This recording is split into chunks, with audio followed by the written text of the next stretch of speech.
ദിലീപ് ദിലീപ് കേസിൽ നടിയെ ആക്രമിച്ച കേസിൽ 8ാം പ്രതി നടൻ ദിലീപ് ആദ്യ വാഹനത്തിൽ കയറിയിരിക്കുന്നു. ആദ്യ വാഹനത്തിൽ കയറിയത് അങ്ങോട്ടേക്ക് പോവാണ്. ഏറ്റവും നിർണായകമായ ഒരു വിധി ദിനമാണ്. നിതിൻ എന്തായാലും ദിലീപ് പുറപ്പെടാൻ പോകുന്നു അല്ലേ? ആഷ്മി, തീർച്ചയായും ദിലീപ് പുറപ്പെടാൻ പോവുകയാണ്. ആ ദൃശ്യങ്ങൾ തന്നെ നമ്മൾ കണ്ടു. ദിലീപാണ് വാഹനത്തിലേക്ക് കയറിയിരിക്കുന്നത്. ദിലീപ് ആ ഒരു ഇന്നോവയിലെ ആദ്യത്തെ വാഹനത്തിലുണ്ട്.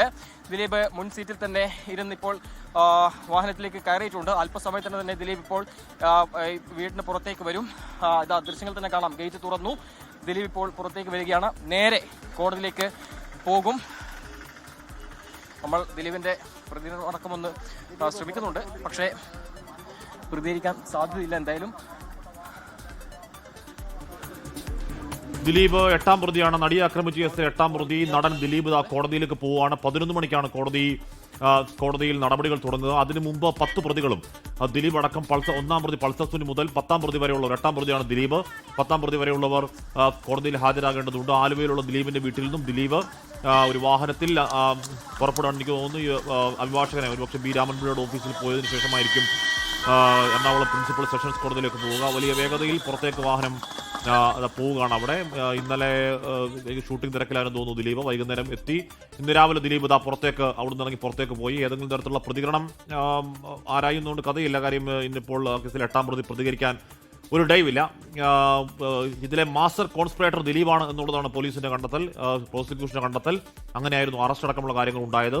ഏതെങ്കിലും തരത്തിൽ അക്കാലത്ത് പറഞ്ഞു കേട്ടത് ഏതെങ്കിലും തരത്തിൽ തെളിവുകളുടെ അംശമില്ലാതെ ആ സമയത്ത് കേരളത്തിൽ കത്തി നിൽക്കുന്ന ജനപ്രിയ നായകൻ എന്നൊക്കെ രീതിയിൽ കത്തി നിൽക്കുന്ന ഏറ്റവും പ്രധാനപ്പെട്ട നടൻ ദിലീപിനെ പിടിച്ച് 84 ദിവസം ജയിലിലിടാൻ പ്രോസിക്യൂഷൻ പോലീസിന് കഴിയുമോ എന്നുള്ളതായിരുന്നു. അതിനുശേഷം ആ ഗൂഢാലോചനയുടെ കൂടുതൽ തെളിവുകൾ പ്രോസിക്യൂഷൻ കണ്ടെത്തി കൊടുത്തു. ആ പ്രോസിക്യൂഷൻ നടപടിക്കൊപ്പം തന്നെ കേസട്ടിമലയുടെ നീക്കങ്ങൾ, മൊഴിമാറ്റങ്ങളൊക്കെ ഒരുപാട് നമ്മൾ കണ്ടു, ഒരുപാട് കണ്ടെത്തി. തെളിവ് നശിപ്പിച്ചു എന്ന് അന്വേഷണ സംഘം കണ്ടെത്തിയ സാഹചര്യം അതിലുണ്ടായി. അങ്ങനെ നശിപ്പിക്കപ്പെട്ട തെളിവുകൾക്ക് മുകളിൽ കൂടുതൽ തെളിവുകൾ പ്രോസിക്യൂഷൻ കൊണ്ടുവരുന്ന കാഴ്ചയൊക്കെ ഉണ്ട്. ഏറ്റവും ഒടുവിൽ മഞ്ജു വാര്യരുടെ മൊഴിയടക്കം 8ാം പ്രതിയായ മുൻ ഭാര്യയുടെ മൊഴിയടക്കം 8ാം പ്രതിക്ക് എഴുതിയ രീതിയിലാണ് ബാധിക്കാൻ പോകുന്നതെന്ന അടക്കമുള്ള കാര്യങ്ങൾ 11 മണിക്ക് കോടതിയിൽ നിന്നാണ് എന്തായാലും അറിയാനുള്ളത്. ഗൂഢാലോചന 120B എന്ന് പറയുന്നത് ഏത് കേസിലാണെങ്കിലും അത് നേർക്കുനേർ തെളിവിൽ കോടതിയെ ബോധ്യപ്പെടുത്തൽ ബുദ്ധിമുട്ടായ ഒരു വകുപ്പാണ് ഈ ഗൂഢാലോചന എന്ന് പറയുന്നത് തന്നെ. അത് നമ്മൾ പല കേസുകൾ, സമീപകാലത്തുള്ള പല കേസുകൾ ഗൂഢാലോചന ഏത് രീതിയിലാണ് ബുദ്ധിമുട്ടെന്ന് നമ്മൾ കണ്ടു തെളിവില്ല. പക്ഷേ ഈ കേസിൽ അങ്ങനെയല്ല.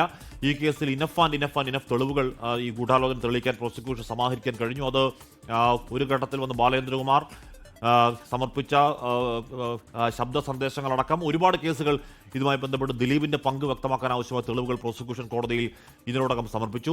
സമാനതകളില്ലാത്തവണ്ണം വലിയ തോതിൽ നീണ്ട ഒരു കേസ് കൂടിയാണ്. അതിൽ കോവിഡിന്റെ ഒരു 1.5 വർഷക്കാലം അതിന് കാരണമായിട്ടുണ്ട്.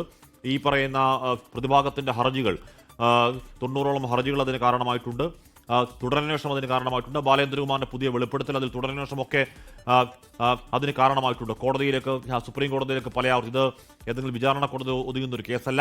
സുപ്രീം കോടതിയിലേക്ക് ഒന്നല്ല പലയാവർത്തി പോകുന്നതും സുപ്രീം കോടതിയിൽ നിന്ന് ഇപ്പോൾ നടിയെ ആക്രമിച്ച ദൃശ്യങ്ങൾ എനിക്ക് വേണം എന്ന് ദിലീപ് ആവർത്തിച്ച് ആവശ്യപ്പെടുന്നതും അത് നൽകാൻ കഴിയില്ല, അത് വേണമെങ്കിൽ കണ്ടുവാദിച്ചോളൂ എന്നൊക്കെ കോടതി പറഞ്ഞ് അത്തരത്തിൽ നടി ആക്രമിക്കപ്പെട്ട ദൃശ്യങ്ങൾ നൽകാൻ കഴിയില്ല തുടങ്ങി ശ്രദ്ധേയമായ കുറേയധികം വിധിന്യായങ്ങൾ സുപ്രീം കോടതിയുടെ ഭാഗത്തുനിന്നുണ്ടായ ഒരു കേസ് കൂടിയാണ്. അത്തരത്തിൽ ഒരുപാട് കണ്ടു. ഒരുപാട് എന്താണ് ആ ദൃശ്യങ്ങൾ വേണം, അല്ലെങ്കിൽ കുറ്റപത്രത്തിനൊപ്പം സമർപ്പിച്ച മുഴുവൻ രേഖകളും വേണമെന്ന് ആവശ്യപ്പെട്ട് ദിലീപിനെ കണ്ടു. മാധ്യമങ്ങളുടെ വാമൂടിക്കെട്ടണം, ഗാഗ് ഓർഡർ ആവശ്യപ്പെട്ട് കോടതിയെ സമീപിച്ചു. അങ്ങനെ ഒരുപക്ഷെ വിചിത്രമെന്ന് നമുക്ക് തോന്നിയേക്കാവുന്ന പല ആവശ്യങ്ങളുമായി കോടതിയെ സമീപിച്ച ആൾക്കാരെ കണ്ടു. അതൊക്കെ കേസിന്റെ വിചാരണ എന്ന് വിലയിരുത്തിയ നിരീക്ഷകർ, നമ്മുടെ ചർച്ചകളിൽ പറഞ്ഞ ആൾക്കാർ അന്നുണ്ട്. എന്തായാലും വിചാരണ നീണ്ടത് ഈ പറയുന്ന അതിന്റെ സൂക്ഷ്മമായ വശങ്ങൾ പോലും പരിശോധിക്കാൻ ആ വർഷത്തെ അല്ലെങ്കിൽ ഇത്രയും വർഷത്തെ വിചാരണ കാരണമായെങ്കിൽ ആ വൈകൽ അത് നല്ലതാണ്, അത് നീതിക്ക് വേണ്ടിയുള്ള വൈകലാണ് എന്ന് കരുതുന്നവരുമുണ്ട്. എന്തായാലും അങ്ങനെ 8 വർഷം എന്ന് പറഞ്ഞാൽ ചെറിയ വർഷങ്ങളല്ല, നീണ്ട 8 വർഷത്തെ വിചാരണയ്ക്കൊടുവിൽ അതിന്റെ ആത്യന്തികമായ വിധി വിചാരണ കോടതി, പ്രിൻസിപ്പൽ സെഷൻസ് കോടതിയിൽ നിന്ന് വരാൻ പോവുകയാണ്. ഇപ്പോൾ പുറത്തേക്ക് ദിലീപ് വീട്ടിൽ നിന്ന് ഇറങ്ങിയിരിക്കുന്നു. നിതിൻ അംബുജൻ ചേരുന്നുണ്ട്. നിതിൻ, ദിലീപ് നേരെ കോടതിയിലേക്കാണോ അതോ അഭിഭാഷകന്റെ അവിടെ പോയിട്ടാണോ കോടതിയിലേക്ക് എത്തുക? ഹാഷ്മി, ദിലീപ് നേരെ അഭിഭാഷകന്റെ അടുത്ത് പോയി കോടതിയിലേക്ക് എത്തുമെന്നാണ് നമ്മൾ മനസ്സിലാക്കുന്നത്. എന്തായാലും ദിലീപിന്റെ വാഹനത്തിന്റെ പിന്നിൽ തന്നെ നമ്മളുണ്ട്. ഇപ്പോൾ ദൃശ്യങ്ങൾ തന്നെ കാണാം. ദിലീപ് ആലുവയിലെ വീട്ടിൽ നിന്ന് ഇറങ്ങി ഇപ്പോൾ ആലുവ ടൗൺ ഇപ്പോൾ പിന്നിട്ടിരിക്കുകയാണ്. നേരെ അഭിഭാഷകന്റെ അടുത്ത് പോയി അതിനുശേഷം നേരെ കോടതിയിലേക്ക് പോകുമെന്നാണ് മനസ്സിലാക്കാൻ സാധിക്കുന്നത്. നേരത്തെ സൂചിപ്പിച്ചപ്പോൾ തന്നെ ദിലീപ് ഇപ്പോൾ ഈ വാഹനത്തിലുണ്ട്. നമ്മൾ ചില സംശയമുണ്ടായിരുന്നു. കാരണം ദിലീപ് ഇവിടെ നിന്നല്ലാതെ മറ്റൊരു അതായത് പറവൂർ കവലയിലെ വീട്ടിൽ നിന്നാണോ ദിലീപ് പോവുക എന്നൊരു സംശയമുണ്ടായിരുന്നു. ദിലീപിന്റെ കൂടെ മറ്റൊരാൾ കൂടി വാഹനത്തിലുണ്ട്. അത് ഒരു പക്ഷേ നമ്മൾ സംശയിക്കുന്ന പ്രകാരമാണെങ്കിൽ 10ാം പ്രതി ശരത്താണെന്ന് മനസ്സിലാക്കുന്നു. അതിലൊരു വ്യക്തത ഇതുവരെ നമുക്ക് ലഭ്യമായിട്ടില്ല, സ്ഥിരീകരണം ലഭ്യമായിട്ടില്ല. എന്തായാലും ഇപ്പോൾ കേസിലൊരു പ്രധാനപ്പെട്ട ഒരു ദിനമാണ്. ഈ നടി ആക്രമിക്കപ്പെട്ട കേസിലെ പ്രധാനപ്പെട്ട ഒരു ദിനമാണിന്ന്. ആ ഒരു നിലയിൽ ദിലീപിന്റെ എന്താണ് ഈ ഒരു കേസിലെ വിധി എന്ന് അറിയാനുള്ള ആകാംക്ഷയിലാണ് കേരളമുള്ളത്. നമുക്കറിയാം ഒരു അപൂർവങ്ങളിൽ അപൂർവമായി സംഭവിച്ച ഒരു നടന്ന കേസാണ്. അതിൽ സ്വാഭാവികമായിട്ടും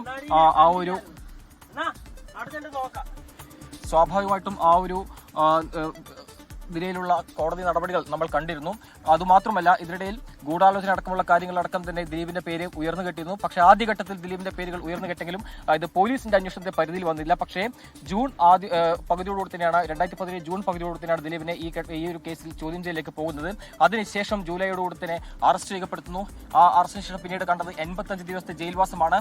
പിന്നീട് നമ്മൾ കണ്ടിരുന്നു ദിലീപ് തിരിച്ചുവരവ് കണ്ടിരുന്നു. പക്ഷെ അപ്പോഴും നിയമ നടപടികളൊക്കെ മുന്നോട്ട് പോകുന്നു. വർഷങ്ങളോളം എടുത്ത നിയമ നടപടികളാണ് നമ്മൾ കണ്ടത്. അപ്പോഴും അതിജീവിത നീതി ലഭിക്കുമോ എന്ന ആശങ്കയെല്ലാം തന്നെ പല കോണിൽ നിന്നും ഉയർന്നിരുന്നു. അതിന്റെ എല്ലാം തന്നെ ഒരു ക്ലൈമാക്സിലേക്കുള്ള യാത്രയിലേക്കാണ് ഇപ്പോൾ ദിലീപ് ഉള്ളത്. 11 മണിയോടെ തന്നെ കോടതി വിധി പ്രസ്താവം കേൾക്കാനായി ഇപ്പോൾ ദിലീപ് നേരെ കോടതിയിലേക്ക് പോവുകയാണ്. ദിലീപിന്റെ കൂടെ വാഹനത്തിൽ ദിലീപിന്റെ കൂടെ ഏതാണ്ടൊരു 3 പേർ വാഹനത്തിലുണ്ട്. അതിലൊരാൾ നേരത്തെ സൂചിപ്പിച്ചപ്പോൾ തന്നെ കേസിലെ 10ാം പ്രതി ശരത്താണോ എന്ന് സംശയിക്കുന്നു. പക്ഷേ അതിലൊരു ഉറപ്പില്ല.